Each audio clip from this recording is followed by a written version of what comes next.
Hello friends, welcome to our YouTube channel civil services dream.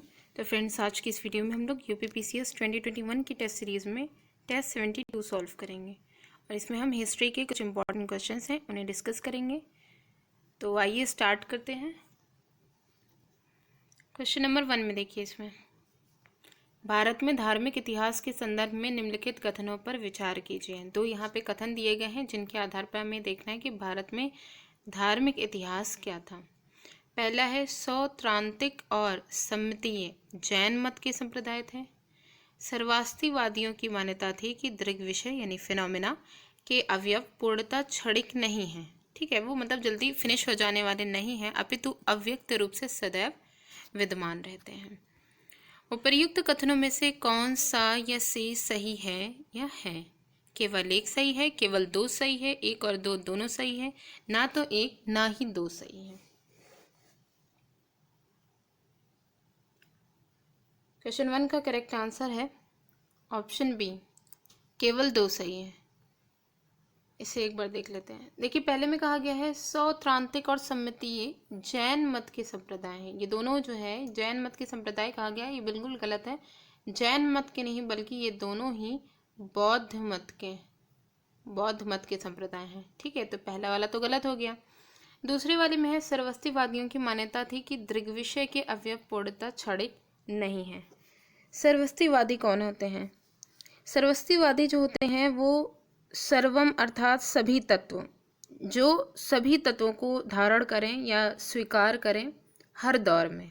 ठीक है, यानी आप यहाँ से ऐसे समझ सकते हैं कि जैसे बौद्ध संगति हुई, जब तृतीय बौद्ध संगति हुई, ठीक है, तो उसमें जिन भिक्षुओं ने सभी तत्व जो भी उनको नॉलेज के फॉर्म में जो भी तत्व सिखाए गए थे उनके अस्तित्व को सभी कालों में स्वीकार किया। ठीक है, तो और फिर उसके बाद जब ये तृतीय बौद्ध संगति हुई तो इस संगति को वो छोड़ करके कश्मीर चले गए, और जब वो कश्मीर गए तो वो सर्वस्तिवादी कहलाए। इसका मतलब सिंपल सा ये है कि ये जो तत्व हैं, ये जो सर्वस्तिवादियों का ये मानना था कि जो उनको नॉलेज मिली है, जो उनको जो है तत्वों के फॉर्म में जो भी इनको इन्फॉर्मेशन या जो नॉलेज उनको मिली है वो क्षणिक नहीं है, यानी उसी समय की नहीं है, बल्कि वो हर रूप में, हर समय, हर रूप में, हर काल में वो विद्यमान रहने वाली है। तो वही जब कश्मीर चले गए वो लोग तृतीय बौद्ध संगति को छोड़ करके, तो वो सर्वस्तिवादी कहलाए, क्योंकि उनका मानना था कि उनके पास जो नॉलेज, जो तत्व उन्होंने मतलब उनके पास हैं वो अभी भी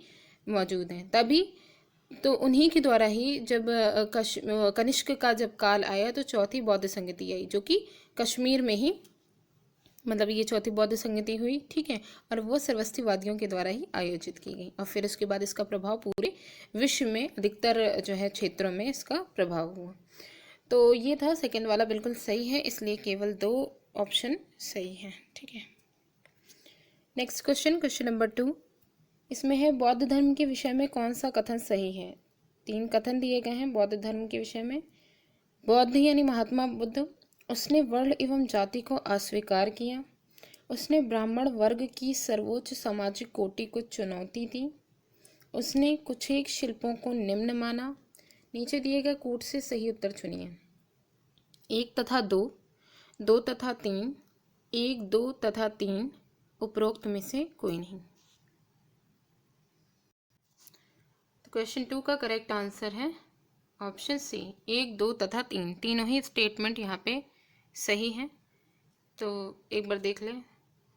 देखिए, फर्स्ट वाले में कहा गया उसने वर्ण एवं जाति को अस्वीकार नहीं किया, तो बौद्ध धर्म में वर्ण व्यवस्था जो थी उसको स्वीकार तो किया गया, लेकिन उसमें उन्होंने ब्राह्मण वर्ण जो था, ठीक है, जिसको सर्वोच्च माना जाता था, उसकी सर्वोच्च सामाजिक स्थिति जो है उसको स्वीकार नहीं किया था। तभी सेकंड में जो कहा गया उसने ब्राह्मण वर्ग की सर्वोच्च सामाजिक कोटि को चुनौती दी, तो उन्होंने जो सर्वोच्च जो स्थिति थी समाज में ब्राह्मण वर्ग की, उसको स्वीकार नहीं किया।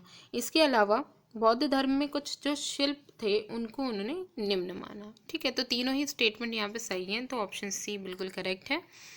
नेक्स्ट क्वेश्चन है क्वेश्चन नंबर 3।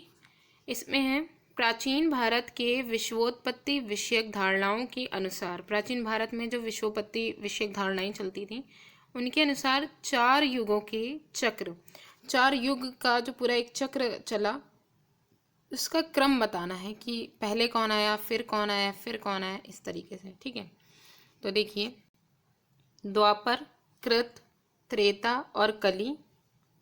ठीक है, कृत, द्वापर, त्रेता और कली, कृत, त्रेता, द्वापर और कली, त्रेता, द्वापर, कली और कृत। ये है 4 युगों का जो चक्र है, उनका ये क्रम दिया गया है, उसी में से हमें ये बताना है। क्वेश्चन 3 का करेक्ट आंसर है ऑप्शन सी, कृत, त्रेता, द्वापर और कली। तो इसमें प्राचीन भारत में जो विषुवपत्ति विषयक धारणाएं जो थी, उनके अनुसार 4 युगों का चक्र क्रम जो है, उनमें सबसे पहले आता है कृत, जिसको सतयुग कहा जाता है। ठीक है, उसके बाद है सतयुग, उसके बाद है त्रेता, फिर है द्वापर और फिर है कली। कली में कलियुग ये है। ठीक है, कलियुग है। तो ये चारों का एकदम करेक्ट क्रम यहाँ पे दिया गया है। Next question, question number 4। Question 4 में है, वासुदेव कृष्ण की पूजा सर्वप्रथम किसने प्रारंभ की? ऑप्शंस हैं भागवतों ने, वैदिक आर्यों ने, तमिलों ने या फिर अभीरों ने। क्वेश्चन 4 का करेक्ट आंसर है ऑप्शन ए, भागवतों ने। वासुदेव कृष्ण की पूजा सर्वप्रथम जिन्होंने प्रारंभ की थी वो थे भागवत। भागवत कौन होते थे? वासुदेव जो कृष्ण का प्रारंभिक नाम था, जो भगवान कृष्ण है उनका ये प्रारंभिक नाम वासुदेव था। पाणिनि के युग में ये जो नाम था ये बहुत ही ज़्यादा प्रचलित था वासुदेव। उस युग में वासुदेव की उपासना जो करते थे वो वासुदेवक कहे जाते थे और वासुदेवक भागवत कहलाते हैं। ठीक है, तो इसलिए सबसे पहले जिन्होंने जो है इनकी पूजा प्रारंभ की थी वो भागवत थे, भागवतों ने। नेक्स्ट है क्वेश्चन नंबर 5। क्वेश्चन 5 में है, मगध का कौन सा सम्राट अप्रो परशुराम के नाम से जाना जाता है? ऑप्शन है बिंदुसार, अजातशत्रु, कालाशोक, महापद्म नंद। क्वेश्चन 5 का करेक्ट आंसर है ऑप्शन डी, महापद्म नंद। मगध का जो सम्राट अप्रो परशुराम के नाम से जाना जाता है वो महापद्म नंद है। अगला क्वेश्चन देखिए, क्वेश्चन नंबर 6। इसमें है, निम्नलिखित मगध राजवंशों को काल क्रमानुसार व्यवस्थित कीजिए। यहाँ पे 4 राजवंश दिए गए हैं मगध के। पहला है नंदवंश, शुंगवंश, मौर्यवंश और हर्यक वंश। इन्हें हमें क्रम में रखना है। ठीक है, तो नीचे जो कूट दिए गए हैं उन्हीं के आधार पर हमें इसका क्रम बताना है। क्वेश्चन 6 का करेक्ट आंसर है ऑप्शन बी, 4132। तो उनका टाइमिंग देख लेते हैं, स्टार्टिंग वाली टाइमिंग देखेंगे। ठीक है, तो इसमें सबसे पहले 4 है, तो 4 में हर्यक वंश है, ये 4 है। ठीक है, इसमें हर्यक वंश है, तो हर्यक वंश जो है इसकी जो टाइमिंग है वो 554 ईसा पूर्व है।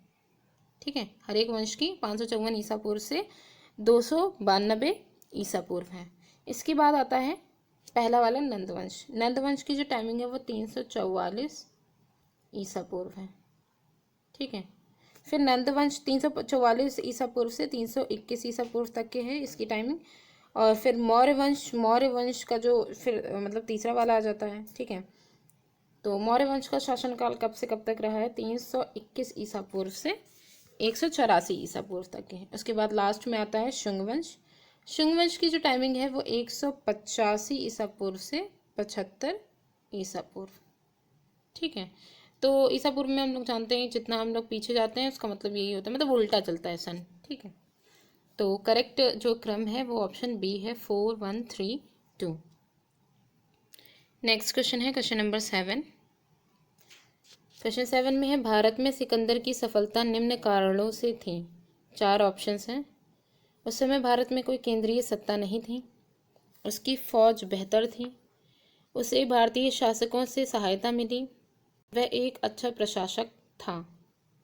नीचे दिए गए कूट से सही उत्तर का चयन करना है कि 1 तथा 2 सही है, 1, 2 तथा 3 सही है, 2, 3 तथा 4 सही है, या उपर्युक्त सभी। क्वेश्चन 7 का करेक्ट आंसर है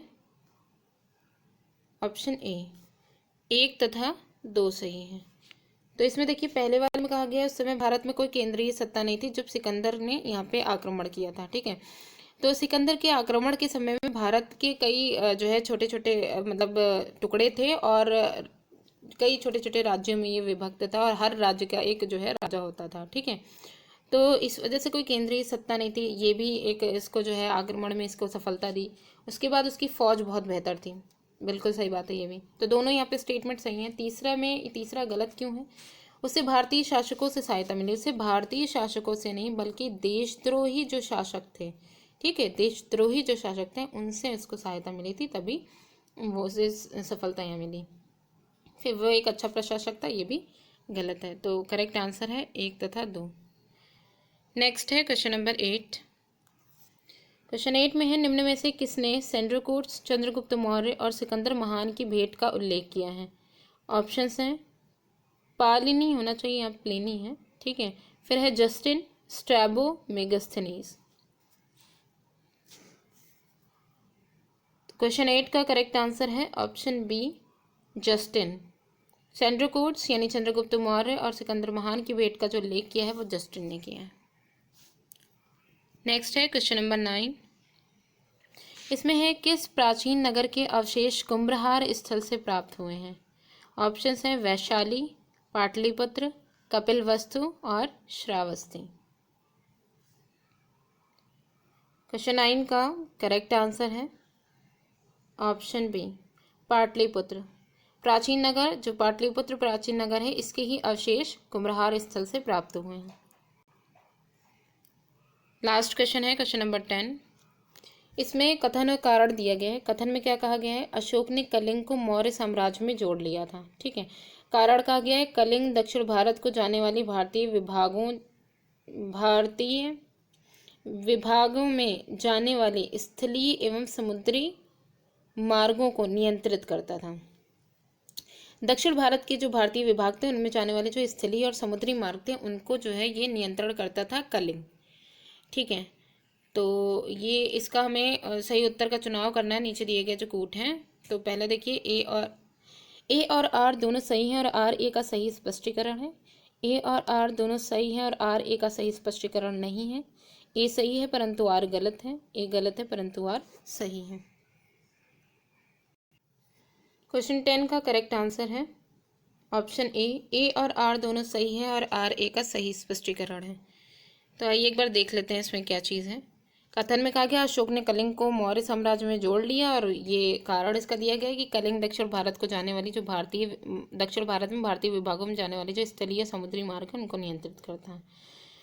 ठीक है, तो इसमें क्या था कि अशोक ने अपना जब उसका राज्याभिषेक हुआ तो वो 8 वर्ष राज्याभिषेक के 8 वर्ष के बाद उसने कलिंग पर विजय प्राप्त कर ली। ठीक है, और उसे मौर्य साम्राज्य में शामिल कर लिया, यानी कथन तो बिल्कुल सही कहा गया है। उसके बाद क्या है कि जो है फिर जब उसने मतलब कि उसको जो है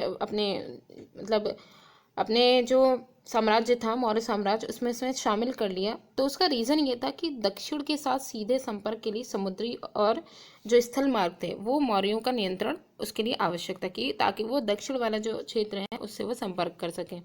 यदि कलिंग स्वतंत्र देश रहता तो समुद्री और स्थल मार्ग से होने वाले जो व्यापार थे उनमें रुकावट पड़ जाती, क्योंकि बीच में ही कलिंग पड़ता था और वो दोनों ही समुद्री हों या स्थल मार्ग हों उनके बीच में उनसे हो करके कलिंग से हो करके जो है दक्षिण वाला जो एरिया था वहाँ पे जाया जाता था। तो इस वजह से मतलब उसमें रुकावट पड़ती थी। तो इस वजह से जो कलिंग था कलिंग को मगध राज्य में मिलाना आवश्यक हो गया। तो इसलिए अशोक ने कलिंग को मौर्य साम्राज्य में आक्रमण के द्वारा जो भी किया वो उससे जो है मतलब मिला लिया, यही एक रीज़न था। ठीक है, समुद्री और जो है जो स्थलीय मार्ग था व्यापार का उसको फ्री करने के लिए कि वो उसमें जो आने वाली जो रुकावटें हैं उनको दूर कर दिया जाए, इसलिए कलिंग को ही विजय कर लिया। तो दोनों ही चीज़ें यहाँ पे सही कही गई हैं, कथन और कारण दोनों बिल्कुल सही है। ठीक है, तो ऑप्शन ए सही है। तो फ्रेंड्स आज की वीडियो हमारी यहीं पे एंड होती है। ठीक है, और वीडियो कैसी लगी कमेंट करके ज़रूर बताइएगा। इसमें थोड़ी पेंडेमिक की कंडीशन है तो आप लोग घर पे रहिएगा, सेफ़ रहिएगा। ठीक है, और पढ़ाई करते रहिएगा क्योंकि केसेस कम हो रहे हैं और हो सकता है कि 2-3 महीने में या 1-2 महीने में थोड़ा कंडीशन सही हो तो जो एग्ज़ाम्स पेंडिंग किए गए हैं वो फटाफट करवा लिए जाएं। तो इसलिए अपनी स्टडी मतलब जारी रखिएगा। ठीक है, पढ़ते रहिएगा। Thanks for watching.